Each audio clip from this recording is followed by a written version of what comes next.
हर हर महादेव दोस्तों। आज सावन का पहला दिन है। जैसा कि सावन भी 3 बार शुरू होता है, ये वीडियो मैंने आपके लिए लाया था।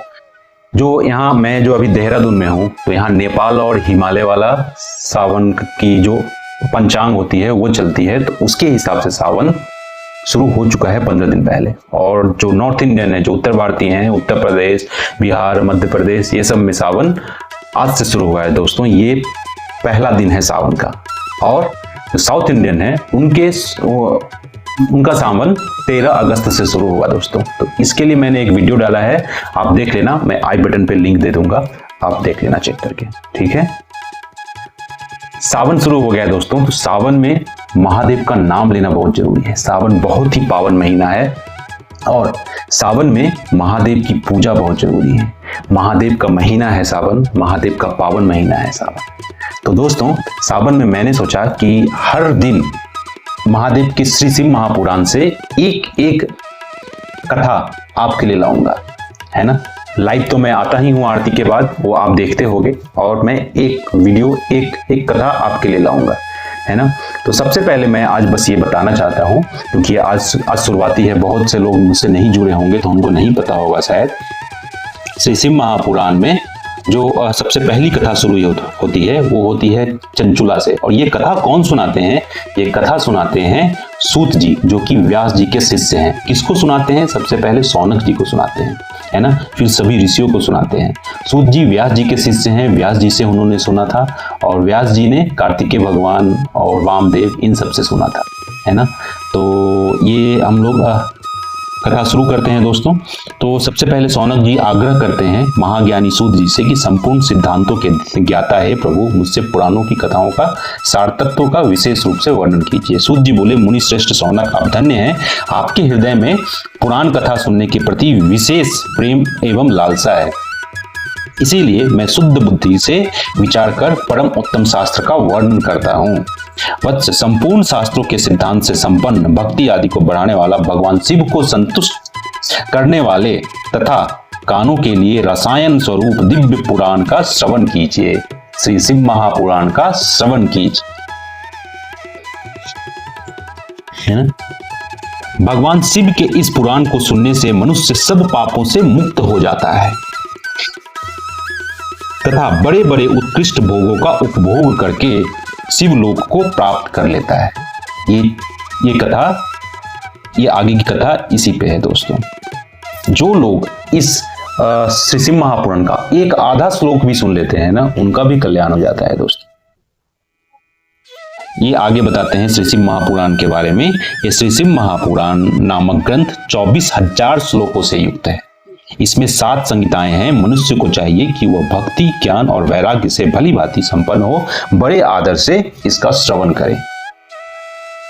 पहली विद्येश्वर संहिता है, दूसरी रुद्र संहिता है, तीसरी शतरुद्र संहिता है, चौथी कोटि रुद्र संहिता है, 5वीं उमा संहिता कही गई है, 6ठी कैलाश संहिता, जो कि अभी हम लोग लाइव में पाठ कर रहे हैं दोस्तों, और प्लेलिस्ट में भी सेव हो जाता है श्री शिव महापुराण के।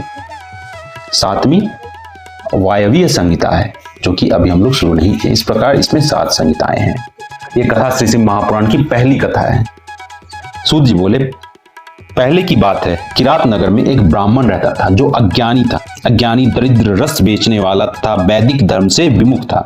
वह स्नान, संध्या आदि कर्मों से भ्रष्ट हो गया था और वैश्यावृत्ति में तत्पर रहता था। उसका नाम था देवराज। देवराज ब्राह्मण का नाम था। वह अपने ऊपर विश्वास करने वाले लोगों को ठगा करता था। उसने ब्राह्मणों, क्षत्रियों, वैश्यों, शूद्रों तथा दूसरों को भी अनेक बहानों से मारकर उनका धन हड़प लिया था।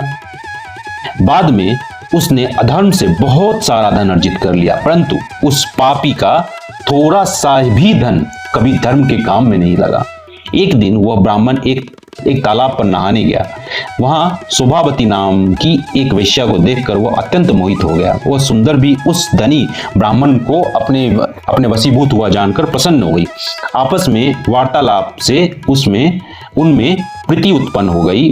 उस ब्राह्मण ने उस वेश्या को पत्नी बनाना और उस वेश्या ने उसे पति बनाना स्वीकार कर लिया। इस प्रकार कामवश होकर वे दोनों बहुत समय तक विहार करते रहे। बैठने, सोने, खाने पीने तथा क्रीड़ा में वो दोनों निरंतर पति पत्नी की तरह व्यवहार करने लगे। अपने माता पिता तथा पत्नी के बार बार रोकने पर भी पाप कृत्य में संलग्न वो ब्राह्मण उनकी बात नहीं मानता था। एक दिन रात्रि में उस दुष्ट ने ईर्ष्यावश अपने सोए हुए माता पिता और पत्नी को मार डाला और उनका सारा धन हर लिया। वेश्या में आसक्त चित्त वाले उस कामिनी ने अपना और पिता आदि का सारा धन उस वेश्या को दे दिया। वह पापी, अभक्ष, भक्षण तथा मदपान करने लगा और वह नीच ब्राह्मण उस वेश्या के साथ एक ही पात्र में सदा जूठा भोजन करने लगा। एक दिन घूमता घामता वह दैव योग में प्रतिष्ठान और झूसी प्रयाग में जा पहुंचा। वहां उसने एक शिवालय देखा जहां बहुत से साधु महात्मा एकत्र हुए। देवराज उस शिवालय में ठहर गया और वहां ब्राह्मण को ज्वर हो गया। देवराज ब्राह्मण जो था उसे बुखार हो गया। उस ज्वर से उसको बड़ी पीड़ा होने लगी। वहां एक ब्राह्मण देवता शिव पुराण की कथा सुना रहे थे। ज्वर में पड़ा हुआ देवराज ब्राह्मण के मुखारविंद से निकली हुई उस शिव कथा को निरंतर सुनता रहा। एक मास के बाद वह ज्वर से अत्यंत पीड़ित होकर चल बसा। यमराज के दूत आए और उसे पासों में बांधकर बलपूर्वक यमपुरी में ले गए। इतने में ही शिवलोक से भगवान शिव के पार्षद गण आ गए। उनके गौर अंग कर्पूर के समान उज्जवल थे, हाथ त्रिशूल से सुशोभित हो रहे थे, उनके संपूर्ण अंग भस्म से उपधासित थे और रुद्राक्ष की मालाएं उनके शरीर की शोभा बढ़ा रही थी। वे सब के सब क्रोध करते हुए यमपुरी में गए और यमराज के दूतों को मार पीट कर बारंबार धमकाकर उन्होंने देवराज को उनके चंगुल से छुड़ा लिया और अत्यंत अद्भुत विमान पर बिठाकर जब वे शिवदूत कैलाश जाने को उद्यत हुए, उस समय यमपुरी में बड़ा भारी कोलाहल मच गया। उस कोलाहल को सुनकर धर्मराज अपने भवन से बाहर आए। जब देखे कि सब दूत में लड़ाई झगड़ा हल्ला हो रहा है तो वो बाहर आए। यमराज प्रतीत होने वाले उन चारों दूतों को देखकर धर्मज्ञ धर्मराज ने उनका विधि पूर्वक पूजन किया। धर्मराज ने शिव दूत को देखकर पूजन किया। शिव के दूत भी शिव के समान होते हैं। यम ने ज्ञान दृष्टि से देखकर सारा वृत्तांत जान लिया। उन्होंने भय के कारण भगवान शिव के उन महात्मा दूतों को कोई बात नहीं पूछी। यमराज से पूजित तथा प्रार्थित होकर वे शिवदूत कैलाश को चले गए और उन्होंने उस ब्राह्मण को दया सागर साम्य सदाशिव को दे दिया। शिव पुराण की यह परम पवित्र कथा धन्य है, जिसके सुनने से पापी जन भी मुक्ति के योग्य बन जाते हैं।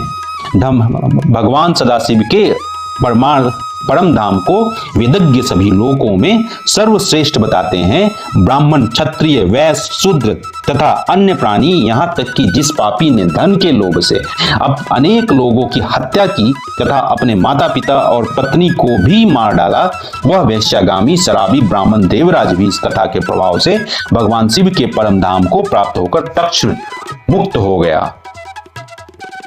तो इसीलिए बोलते हैं हर हर महादेव, जय शिव शंकर, जय भोलेनाथ। महादेव का नाम शिव 2 अक्षर का है, लेकिन इस 2 अक्षर के नाम को आप ले लेंगे ना दोस्तों, पाप से मुक्ति हो जाती है। राशियों में भी स्थित पापों से मुक्ति हो जाती है दोस्तों। इसलिए हर हर महादेव, जय शिव शिव शिव शिव शिव शिव, जय भोलेनाथ, जय शिव शंकर। तो दोस्तों ये थी आज की कथा। और आगे की कथा जो है दोस्तों, मैं दूसरी कथा सावन के दूसरे दिन मैं कल सुनाऊंगा। फिर इसी टाइम पर जरूर देखना वीडियो। हर हर महादेव। और ये आपको अगर सुनने में अच्छा लगे दोस्तों तो वीडियो को लाइक और सब्सक्राइब जरूर कर लेना। हर हर महादेव, जय शिव शंकर।